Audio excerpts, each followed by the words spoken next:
China has 600 million houses. 95% are being abandoned. Borrowers are in mourning. 99% of people have no idea what the biggest ticking time bomb in Shanghai's property market is, but it's coming. In the next 3 to 4 years, that pressure will explode. You'll think prices have hit bottom, but that's just the beginning. Every month brings a new land king, and new home prices are still rising. Just when the market seems ready to rebound, boom, over 125,000 restricted homes will be dumped into the market.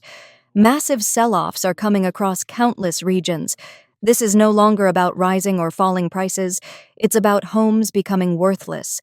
From rural villages to sprawling cities, the country is drowning in empty buildings. You call it property? Who will buy it? You call it an asset? In 30 years, it's just a decaying ruin. Who's going to turn that into cash for you? Just look behind you. No one lives there. How many vacant homes are out there? Let's find out. Here, 3 million gone. There, 4 million lost. A store worth 6 million? Empty. Entire streets are unrentable and businesses are gone. I remember this place selling in 2015. It's been a decade. Still empty. The buyers back then? Now they're nothing but chopped green onions. In recent years, a tsunami of housing defaults has swept through China. Hundreds of thousands paused repayments. Millions who emptied their savings were crushed under the collapse. The dream of concrete and steel has shattered. Bank bills became death sentences, pushing families into nightmares. This economic quake didn't just pop a real estate bubble, it cracked the soul of China.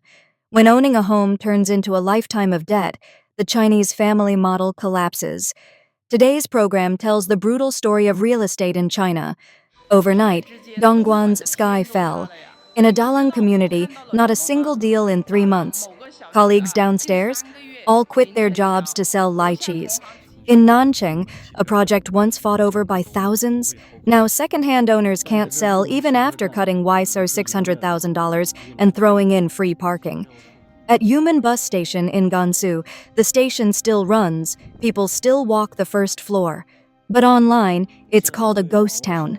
Homes go for 1,000 yuan. In one video, 70% of buildings are empty. Woman: our house? 500 yuan. Man: 500 yuan per house? Storefronts lie abandoned. You think mortgage holders are the most devastated?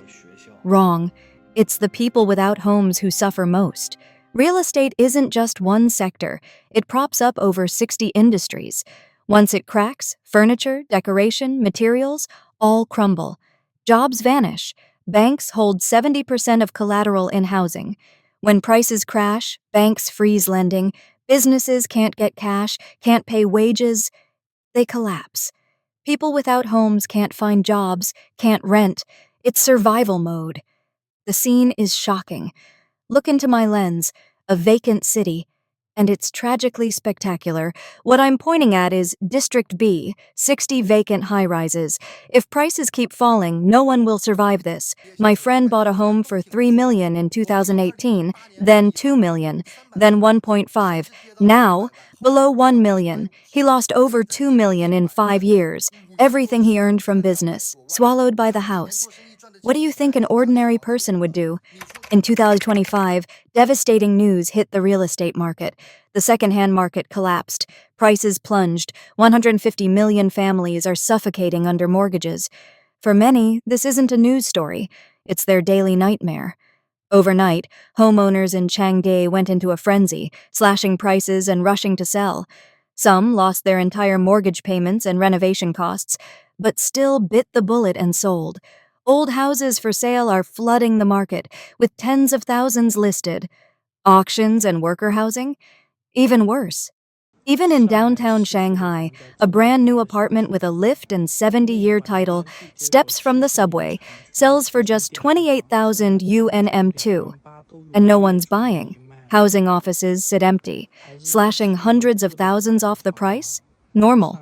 No buyers, no viewings, just silence. The real estate market is collapsing into chaos. On one side, unsellable homes.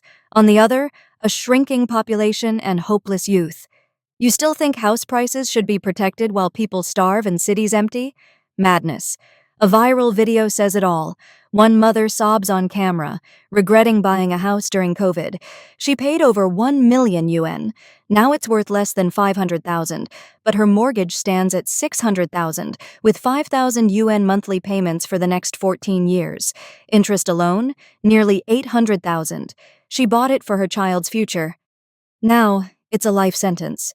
With a broken economy, soaring fees, and mounting debt, she's trapped. Brokers told her no one's buying. Medical bills pile up. She's terrified of default. If that happens, the house is gone. But the debt stays. Home prices crash in Beijing and hundreds of Chinese cities. Some slump to just 20% of value. Homeowners cry in despair.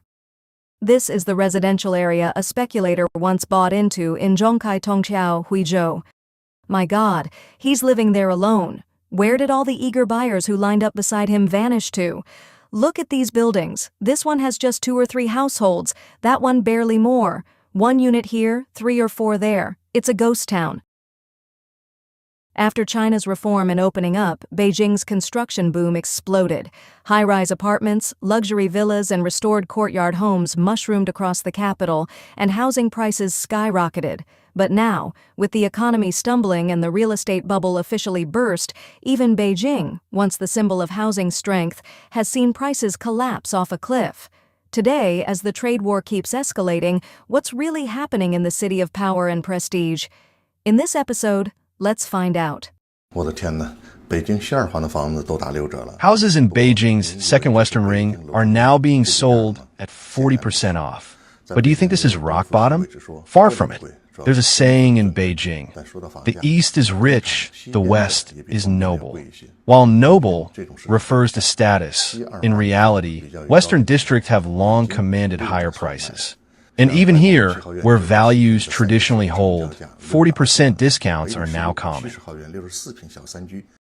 Here's something you might not know. The number of homes being shown in Beijing is in free fall, revealing a brutal truth behind the crash. Landlords, take note. Has your listing been sitting untouched for half a year?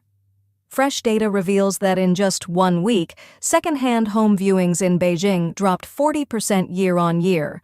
Real estate agents are quitting in droves. Many now deliver food for a living. Why? 3 devastating facts. First, over 150,000 homes are now on the market, a historic record, flooding buyers with options. Second, Beijing's new population has shrunk by 40% in 5 years. The speculative book bag buyers are gone. Third, buyers now tour an average of 38 homes before making a decision. That's 15 more than just 3 years ago. I was just casually browsing news when I came across something that shook all of Beijing. Developers in Yizhuang are desperate. They've slashed prices to the bone. You can now buy a fully finished home for 350,000 yen, furniture and appliances included.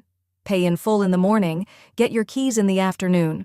This is the new reality of Beijing's property market. Overnight, housing prices in Hangzhou seemed to rewind 8 years. In the Xi'an district, a homeowner who refused to sell his 88-square-meter, 3-bedroom apartment for 3.4 million yuan last year is now begging to let it go for 2.8 million, tears in his eyes. After a buyer complained, he even slashed the price by 80%. It felt like prices had collapsed back to the pre-liberalization era. In Zhengzhou, the market has completely collapsed. It's now normal to buy homes inside the third ring for just 700,000 to 800,000 yuan. Some old city center units are going for 200,000 or 300,000. 5 years ago, who would have believed this? One man shared his story. He bought a 78-square-meter apartment in 2019 for 1.1 million yuan including fees. Add 120,000 for renovations, and he spent 1.22 million total.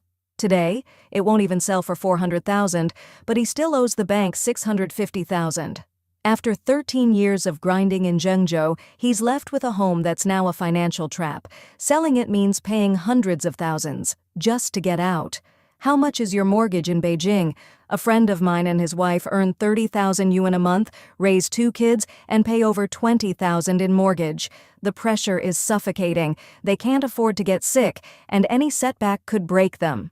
Their quality of life has plummeted. Last year, to ease the burden, they listed a second home for sale. A year later, not a single offer. 2 days ago, they cut the price by another 100,000 yuan, down from the original 1 million. Who really understands the family's burden? A Beijing aunt recently admitted she's losing 2,400 yuan in rent every month. Tai'an Tanjuan rents have halved, vacancies keep rising. They say the end of the Beijing dream is Tianjin, but Tianjin isn't doing better. In 3 years, its population dropped by over 500,000, while new housing stock rose 40%. Buyers touring neighborhoods often ask, why so many buildings, yet so few people?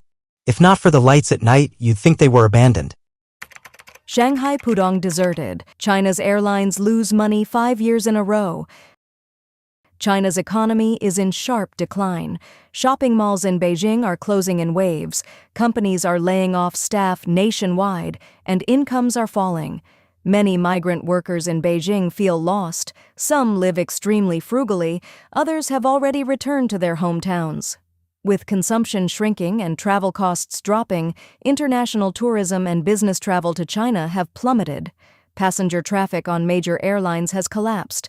Videos show once bustling airports like Shanghai Hongqiao, Pudong, and Beijing capital now eerily empty. Terminals look like ghost towns. At Shanghai Pudong Airport on April 29th, the first day of the holiday, travelers were shocked. Is it just us three here? Duty-free shops at Beijing Capital's Terminal 3 are nearly empty, many completely shuttered. It's nothing like before, one traveler said. Another passenger heading to Thailand filmed near deserted halls. I only see 20 to 30 people. Despite claims that Shanghai is full of Koreans, I didn't see any. Maybe the city's just too big. China's aviation industry is still in deep trouble. Air China, China Eastern, and China Southern all reported major losses again in Q1, marking 5 straight years in the red. At Huangshan Tongxi Airport, one visitor found the terminal completely empty at 2 p.m. Not a single passenger, only staff who just laughed. It's the most deserted airport.